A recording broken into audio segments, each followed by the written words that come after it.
Alight Media presents the Second Generation Talk podcast, a podcast by the second generation for the second generation.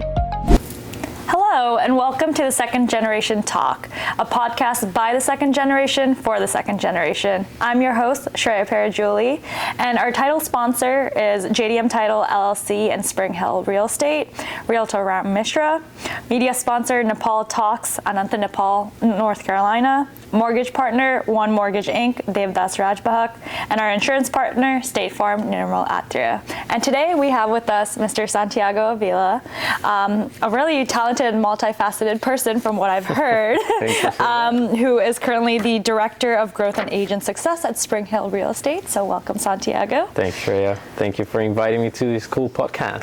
I'm really glad that you're here. So I know I gave a very brief introduction about you, but do you want to share a little bit more about yourself, what you're doing, what? Yeah, sure. So I'm originally from Colombia. Okay. That's where I grew up and then moved to the U.S. about 10 years ago. Okay. Originally for my studies, and have built a professional life here as well. All of it in the real estate industry, so an industry very close to this podcast. And yeah, it's been a great experience, kind of to experience two cultures and two countries, and now building a life here, right, in the DMV area. Yeah. So yeah, it's been quite a journey, so to say. Right. I guess how hard was the transition coming from Colombia here? I know you did say you came here 10 years ago, so you were, I assume you were much older than... Yeah, I mean, I was very young back then. I was 18. Okay, but still an adult by the time you came here, yeah. And I came first to study English and become more proficient in English. Okay. And be able to do my TOEFL, and that way then go to undergrad and get my studies. And it was I mean, it was a tough transition, so to say. It's always kind of it's a different country. Right. But I've always loved this area as well. Yeah. I fell in love with DC very early on. Okay. I knew I kind of wanted to build here, so to say. And then the experience of undergrad, I now realize, looking back, how different it is to what it is in Colombia. Okay.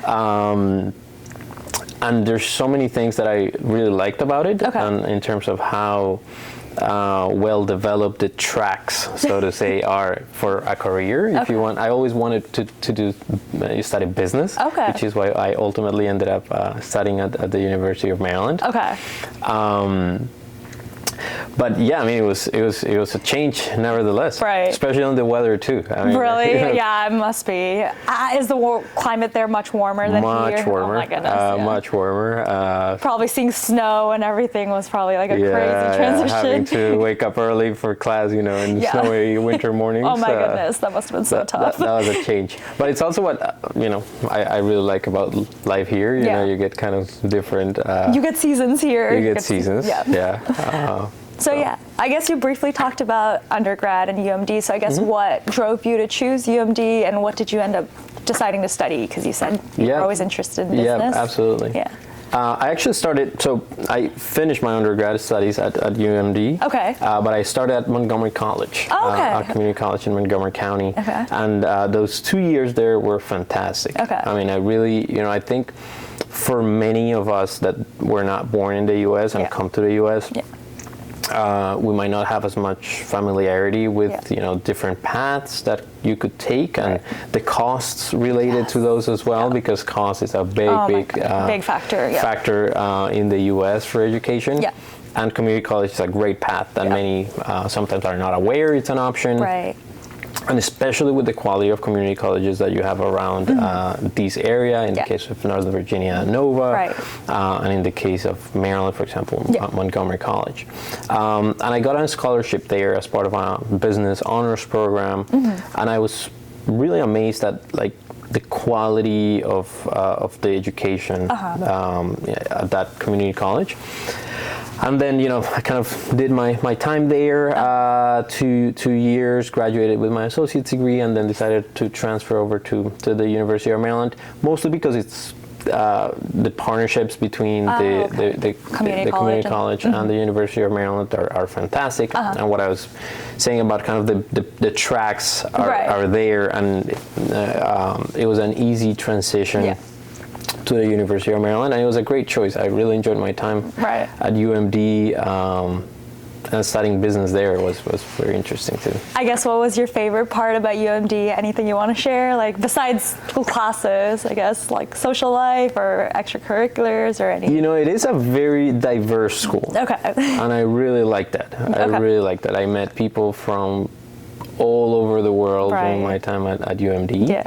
And I think also the fact that it's such a large institution. Yeah. Makes the social part very interesting too. Yeah. It's you meet so many people and there's always things to do, so that was a good time for sure. I guess, how were like the professors, the students? Do you feel like you felt very supported, like pursuing your career? Oh yeah, absolutely. Yep. Absolutely. I mean, I think, again, especially not being familiar with the U.S. system, starting to getting to know it during my time there. Right. Getting that support and hand-holding is key to know, okay, here's how the major you choose impacts the companies you could work for after, and the paths that you could take. And I think Maryland does a great job at that. Yeah. It was quite a positive experience for sure. And it was challenging too, in the sense that I think especially when you come from another country, you're trying to familiarize yourself not just with the industry that you have chosen. In my case, I double majored in supply chain management and operations management. Okay. But you're also trying to familiarize yourself with the whole system of the U.S. itself, how it works, like how recruiting works. Right. And I think that's an area, especially where people who were not born in the U.S. Could be at somewhat of a disadvantage if you don't take the time to build the knowledge and build a plan, I would say. Yeah. So I guess, how did you go about doing that? Were there like resources provided by the school, or did you feel like you had to take the initiative to like figure out, how to apply for an internship, how to apply for a job, how to build your resume, like things like that? Because not a lot of people talk about it, especially coming from other places. Like you said, like you feel like you're at a disadvantage. So how did you like get past that? Yeah, I think it's a combination of both. Okay. Yeah. School provided resources as well as your own initiative. Right. That's I think I end up in real estate just out of a very good friend of mine who was already in the business and kind of trying to develop and understand what that business was like, and that's how I ended up working in the real estate industry. But it does take kind of initiative to start exploring, I would say, more than anything. For any listener who is currently in undergrad, I think it's the perfect time to be bold and explore. Right. And I hope at that time I knew how helpful it is to just reach out to random people. That you could do this on LinkedIn. Right. And when you're in undergrad, you kind of have the privilege of being able to reach out to anybody you want at any company. That's true. And tell them, hey, I'm a student and I want to learn about what you do at XYZ. Right. And not be, judged by it. Exactly. Which would be probably harder if you do that in your 30s. Yeah, that's true. So you're young, you can reach out to anyone in undergrad. Anyone, and you'd be surprised how many people would be willing to help and share and try to provide guidance. Yeah, I would definitely say LinkedIn is a very, very good tool to like network and reach out to people. So. Huge. And just to see also career progressions. Yeah. And I think it's something that's important. Like especially when you're in undergrad, it's like, yes, you're probably looking at your first job after you graduate, but what does the career for that field look like 5-10 years into it? Right. Yeah, I feel like LinkedIn's really awesome to like see like people who are in the industry, how their career progressed, like all of that. So I definitely say like, if you don't have a LinkedIn, like please make one. Get it together, put it together, put your projects, put your the things you've worked on in undergrad, extracurriculars. I feel like it really helps you build your trajectory in your career. And it could even inform your decision about like if you decide to pursue a graduate degree, even like what type of graduate degrees could help you in getting to that next level 5-10 years down the line. Yeah. For sure. So I guess what made you decide to go back to school and get your MBA? Yeah. I think after getting a couple years of experience, you kind of get a better assessment of what you're good at, what you like, and then what you're lacking to get to that next level. And I think that's really when I had that realization after a few years, especially, I started within the real estate industry, but more particular in the title and escrow side of things. Which is a very niche area within real estate, I would say. And after getting some experience there, I said, there's more to the world of real estate, but there's some skills also that I think I could develop through getting an MBA. And it was kind of a good time to go back and do it. So that's kind of what prompted me to decide to want to pursue my MBA. Which I'm about to finish now in a couple of months. Okay, that's awesome. Yes. So I guess, we sort of started talking about real estate. I guess what drove you to get into the real estate industry? Was it always something you were passionate about? Was it someone had told you about it and you're like, oh, let me give it a shot, and now you're still here years later? Or I guess what drove you to real estate ultimately? I mean, I've always liked real estate in general. I just didn't know I was going to build a career on it. But it's also an industry that I think I first got into it just because I had a good friend who worked in this business, and it was my first real job, so to say. But then I found within it a world that is very flexible in what you want to do. Real estate on its own, it's kind of saying finance, right? There's so many different things inside of it that you can do. As I mentioned, I started in the title and escrow, and that's a whole different world to the world that I'm in now on the brokerage side of things at Spring Hill Real Estate. But I think it's also a world that and an industry that allows people of all backgrounds to thrive. And I think that is very valuable. And I think it's also why you see such a diverse mix of people in the real estate industry, both as realtors, mortgage loan officers, title and escrow companies, because it's really up to you what you want to make of the business. And it's a very attractive business, both from a financial standpoint, but also from the impact that you could have in people's life. That's something I've really liked about working in this business and working with so many agents from so many different communities. Because it becomes it's an important point of the American dream, so to say.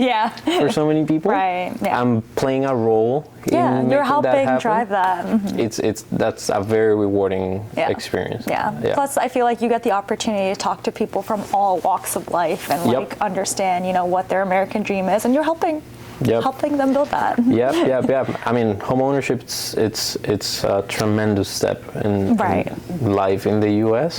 For everybody, I would say. I mean, I think very few people would not want to be homeowners one day. And it's very rewarding to see people accomplishing that, and what it means also for,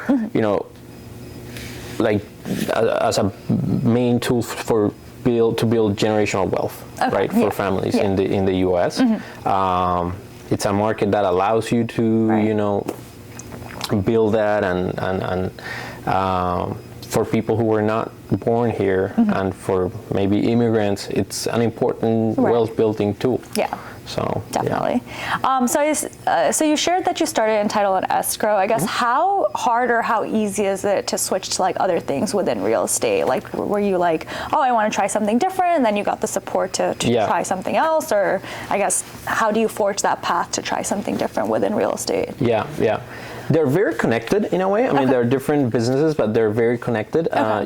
When you take into consideration all the different parties that are involved in a real estate transaction, there's not one person that makes it happen. It's a team that makes it happen.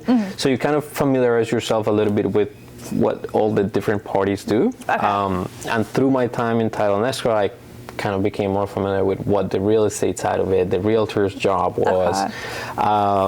and how I could be valuable to that side of the business, and also how different it is. I mean, on the real estate side, it's a lot more of a sales-based job. I'm not licensed myself, and I don't sell, but I support a large group of almost 360 real estate agents that do sell, and try to do a good job at helping them. Your day-to-day must be crazy. It is busy. It is busy for sure. Right. Each agent, it's their own world. Right. And that's also what's beautiful about this business. It's you can have, agents that you see once a year, and close one transaction, and then you have agents who are tremendously successful and close many more transactions. I mean, Ramit's a great example of that. Right. But also how they develop this kind of leadership within their communities. Right. So yeah, it is busy. It is busy for sure. Alight Media presents the Second Generation Talk podcast, a podcast by the second generation for the second generation. Hello, and welcome to the Second Generation Talk, a podcast by the second generation for the second generation. I'm your host, Shreya Parajuli, and our title sponsor is JDM Title LLC and Spring Hill Real Estate, Realtor Ram Mishra, media sponsor Nepal Talks, Ananta, Nepal, North Carolina, mortgage partner One Mortgage Inc., Devdas Rajbahak, and our insurance partner, State Farm, Nirmal Atria. Do you feel like you faced any unique challenges being in such a competitive field like real estate, or? Yeah, I mean, I think it's an industry in which it's not easy to differentiate yourself, because I mean, the houses any agent offers is the access to that any other agent has access to through the market. But it's really service and trust what differentiates yourself in this business, and also as a broker. Right. So it is a competitive field for sure. But I think also we have developed a very diverse brokerage and helped agents build in their communities. And I think that becomes the ultimate differentiator that has allowed us to be unique in a way in a crowded market. Okay, gotcha. Yeah. And then I also heard recently that you became a father to a 10-month-old. So she's 10 now, I've heard? Yeah, she's 10 months old. Okay. She's 10 months old. So how's that been, navigating work and fatherhood? Parenting must be a challenge on top of a competitive field like real estate. So how have you been navigating that? Well, it's been beautiful. Yeah. Tiring too, I must say. You realize that you need a lot less sleep than you thought you did. Really? Okay. Not like you were getting any sleep before working in real estate, but even less now. No, but it's beautiful. I mean, of course, there's and it's a whole different stage of life, I would say. Yeah. And as being someone who was not born here and growing and then building a life here, there's also that kind of multicultural challenge, of trying to instill the values and of life in America, while also trying to preserve and transmit the Colombian heritage. Yeah. So it's been beautiful. I think at the end of the day, that's also what America is about. We all have sort of a shared identity as living here and building a life here. But there's also this background of diversity that it's beautiful to preserve. So it's been beautiful, but tiring for sure. Yeah. That's awesome. I guess. Of course, she's only 10 months, so she has time to grow. But I guess, what do you hope? Do you want her to pursue real estate? Do you want her to what do you want her to eventually become, or are you just That's a great question. I don't know. I haven't thought about that much, but I just hope she grows up to be a happy little girl, and I will support whatever her choices be in any field.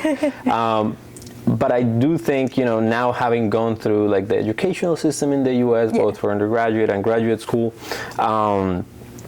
what I would want her to know is that there's a really wide range of options and careers to pursue and to explore. I think sometimes also trying to make the decision when you're so young at 18. They expect you to just figure out your life at 18. Yeah, that's fair. and that you can change along the way also. I think graduate school, for example, represents a great pivoting point for so many young professionals to say, maybe I want to do something different. So whatever she decides to pursue, I will support her. But I would probably want her to explore and know that there's so many different options. Real estate's a wonderful world, and if she wants to do that, that's great. But there's so much other paths out there as well. Awesome.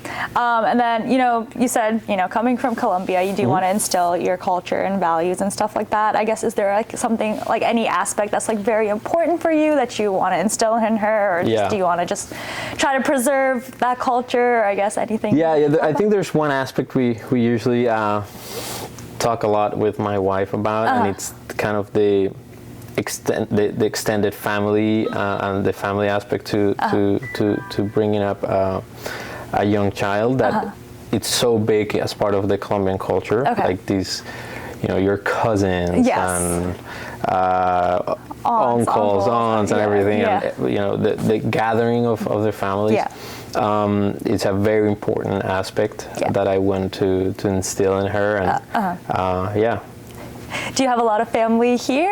Are a lot of them just back home in Colombia? Yeah, most of our family are back home. Okay. So we go to visit often, as often as we can, and, kind of recharge in terms of seeing everybody. Right. And, it's a big family too, especially on my wife's side of it. So it's usually large gatherings, and it's beautiful. I mean, we just came back from our first trip there with Lucia, and introducing her to her extended family was quite a.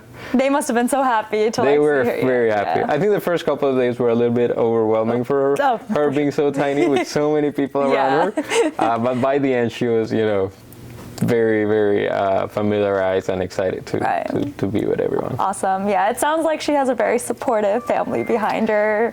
So I feel like her future is bright whenever, she gets to that age where she needs to think about what she wants to do in her future. So I think that's very important. So I guess just like looking back at, your career trajectory and everything you did, I guess what advice do you want to give to, young people who may not be from America, who immigrated and, feel like they're kind of lost? Like, I guess, what advice based on your journey would you like to provide them? Yeah, I'd say the main thing would be to reach out and seek guidance. Like, I think there's so many people out there willing to help and guide you than maybe we realize. And it would be it's important for people to know that they can reach out to others and get that guidance. And that's coming back to our LinkedIn example. Like sometimes just asking for a coffee chat with somebody in an industry that maybe you like, or could be very, it could dramatically change your path, right? And you would be surprised how many opportunities would open up if you were just willing to, go knock on the door and say, hey, can I talk to you and have a cup of coffee? And I think maybe because of a lack of familiarity with that, so many people who are not originally from the U.S. lack or don't take advantage of those opportunities as much as they should, and would find so many more opportunities as well through that outreach to then build a life or build a career in a field that they're interested in. So I would say that that's a big. Like you'd be surprised how many people would be willing to help you if you just ask. I feel like no one would take it badly if you just sent someone a message on LinkedIn or any other platform just asking for coffee, like you said. Absolutely, especially early on in your life, No one's judging you when you're 18. Nobody. I feel like even when you're older, have a career. If you wanted to change your career trajectory, I feel like people would still be supportive. But it's easier when you're 18 and still trying to figure it out. Absolutely. I guess besides work and family life, I guess what do you do for fun? Any hobbies? Yes. What do you like to spend time doing? Well, I mean, I don't have as much time now, that Yes. I'm a father, but I do enjoy cycling a lot. Oh, okay, that's exciting. Yes, okay, and I have found a very good community in this area in Northern Virginia that loves cycling as well. Okay. And it's also a great networking, hobby. But yeah, I enjoy, going around the city. I mean, we have the perfect background here, but I Yes. do go cycling around DC a lot. Yeah. I'm hoping this upcoming spring I get to do a little bit more of that. Cycling. I guess how did you find the cycling club? Were you always into cycling, or was that a new hobby you just randomly picked up one day, or how'd you get into it? It was actually through work. Oh, okay. A good colleague here at the office, got into it and said, one day you should come with us, and we actually ended up putting a little group together here at Spring Hill. Wow. Okay. During the summers, we would go every Wednesday Look at afternoon. you taking initiative. Yep. And I got a little bit more into it, and it's been nice. Awesome. I guess any other hobbies, or is that your favorite one that you? Well, that's my main one right now. Other than that, graduate school kind of takes up most of my free time outside of work and family life. So we'll see. Maybe I'll pick up another hobby now that I'm about to graduate from my. Maybe a little MBA. More free time after your MBA. Yes, I could use it. Yeah, awesome. So I guess any other piece of advice for people trying to, pursue a career that may be not traditional. I feel like real estate has been an up and coming, booming industry, obviously, but I feel like a lot of people only consider options that are IT or healthcare, things like that. So I guess any advice for people who may be looking for things that are not an obvious path, or something different? I think that's especially important in the U.S., where there's so much opportunity across a wide variety of fields. Maybe not as many people consider, the arts or even entrepreneurship sometimes, because you might consider safer paths, IT, for example. There's so much demand for it that it's the natural choice, for example. But there's so many other fields in the U.S., but it's just worth developing a plan, I would say, around it. I mean, I just mentioned also exploring and reaching out to people. I would say that's part A of the homework. But then part B is building a plan around it. Right? What would it take for me to be successful in this career? Because there's, I think, especially when we're young, we have expectations about what we want to achieve, and the dreams that we have. But then we need to build an execution plan to actually get there.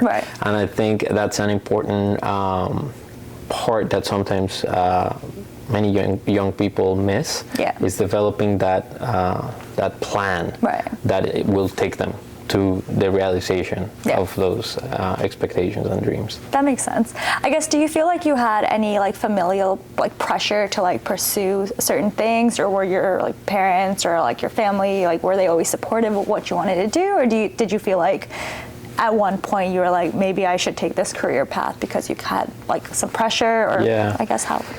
I think the pressure came mostly from myself. Okay, interesting. Just to be pragmatic in what I decided to pursue. But I think I always kind of felt attracted to the business world. I ultimately see the business world just as a way to come together with people to solve problems and deliver a service or a product that helps someone.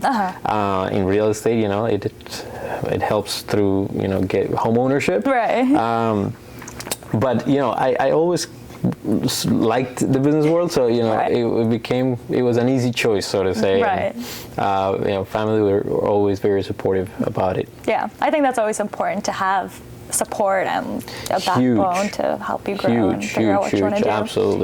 Absolutely. Awesome. So I guess in terms of career growth, personal development, what's next for you, Santiago? What do you want to do next? How do you want to continue growing? Yes, I mean, I think that developing there's this concept about having a growth mindset.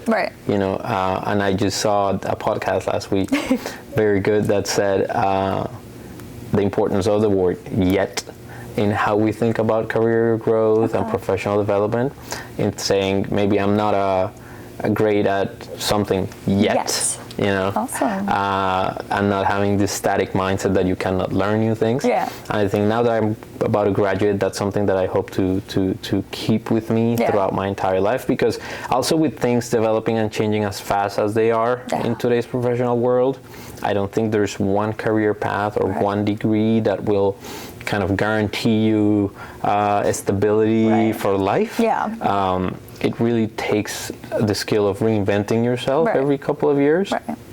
And I think, you know, that's something that I will continue to try to do throughout my life. But for now, I mean, I'm just looking forward to graduate from my from just my get MBA. A little bit of a break. And then hopefully take a break from studying and focus on my career.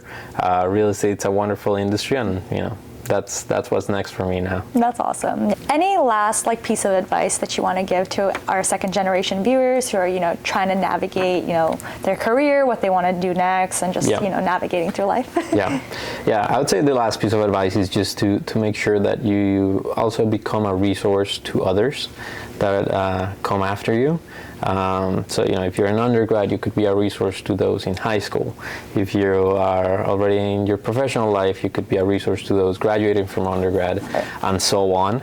I think that's an important part to help those that come next in the same way that you expect others to help you build your path. It also makes the whole journey a little bit more rewarding. Yeah, I think that's very beautiful. I think you put it in a really good way, where it's like you should try to give back and leave a legacy. Like, someone helped you, so it should be, you know, natural to want to help someone else, so that they eventually get to where they want to be. So I think that would just make the journey more rewarding, like you said. Absolutely. Yeah. Awesome. Well, thank you so much, Santiago. Well, thank you so much for having me today. I think this was a very rewarding conversation. I feel like our viewers probably learned a lot. I definitely learned a lot from your journey, and I feel like I got to take away a lot of amazing things from your experience. So I definitely appreciate that. Thanks for having me on the podcast. I'm looking forward to, you know, staying connected to this cool podcast. Yeah, awesome. Follow me on LinkedIn. Last piece of advice. Get your LinkedIn profiles. Yes, LinkedIn profiles, everyone. It matters. It does. All right. Well, thank you. Thank you.